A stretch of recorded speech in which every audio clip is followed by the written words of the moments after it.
Kerusuhan melanda Dublin, Republik Irlandia setelah 3 orang anak menjadi korban penusukan di depan sebuah sekolah di Dublin, Irlandia pada Kamis 23 November 2023. Seorang anak perempuan berusia 5 tahun dalam kondisi kritis setelah menjadi korban penusukan di Parnell Square East.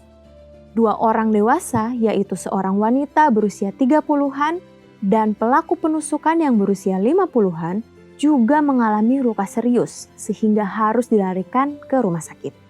Sementara 2 anak lainnya dilaporkan mengalami luka yang tidak parah. Akibat kejadian yang berlangsung pada pukul 13.30 waktu setempat, pihak kepolisian menyebut bahwa pelaku adalah orang gila yang menganut ideologi sayap kanan. Setelah kejadian penusukan, ribuan demonstran memenuhi jalan-jalan di Dublin untuk memprotes aksi kejahatan tersebut. Bahkan para demonstran terlibat bentrok dengan aparat kepolisian, membakar mobil, hingga menjarah toko-toko. Bentrokan dipicu oleh informasi yang beredar mengenai kewarganegaraan pelaku penyerangan. Di media sosial beredar kabar jika pelaku adalah imigran. Di saat bersamaan, Irlandia sedang mengalami defisit perumahan yang parah, sehingga kemarahan warga akibat defisit perumahan dialamatkan kepada para pengungsi dan pencari suaka. Kejadian penusukan tadi menjadi bahan bakar warga yang sudah marah, sehingga berubah menjadi aksi demo dan kerusuhan. Ditambah kampanye masif dari kelompok sayap kanan Irlandia yang anti-imigran semakin menyulut emosi warga. Pihak kepolisian belum merilis informasi mengenai kewarganegaraan pelaku. Hanya kepolisian yakin jika pelaku adalah pelaku tunggal dan tidak ada hubungannya dengan kelompok teror manapun. Namun, kerusuhan sudah terlanjur pecah akibat informasi yang belum valid.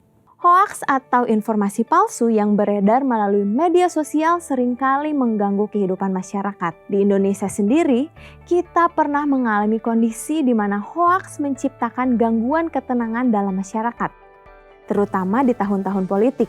Kita perlu berdoa agar berita-berita hoaks, terutama yang melanda selama musim-musim politik, tidak merajalela, sehingga ketenangan dapat tercipta di masyarakat Indonesia. Beberapa langkah yang perlu kita lakukan dalam menyaring informasi yang beredar di media sosial adalah: pertama, jangan hanya membaca judul, karena seringkali pembuat berita membuat judul yang menarik, bahkan provokatif untuk menarik membaca. Namun, isi berita belum tentu sesuai dengan judul. Untuk itu, pastikan baca berita secara keseluruhan. Yang kedua adalah cek dan dicek. Media boleh memihak karena itulah hak media. Pastikan informasi yang Anda baca, Anda bandingkan pula dengan media lain sehingga Anda mendapat gambaran lebih utuh.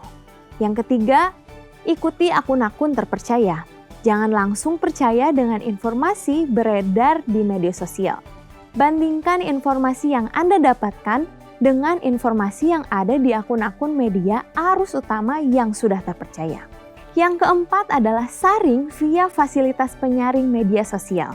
Setiap media sosial memiliki fasilitas penyaring, termasuk kata kunci, sehingga informasi yang mengalir kepada Anda adalah informasi yang lebih bersih dari sampah media sosial.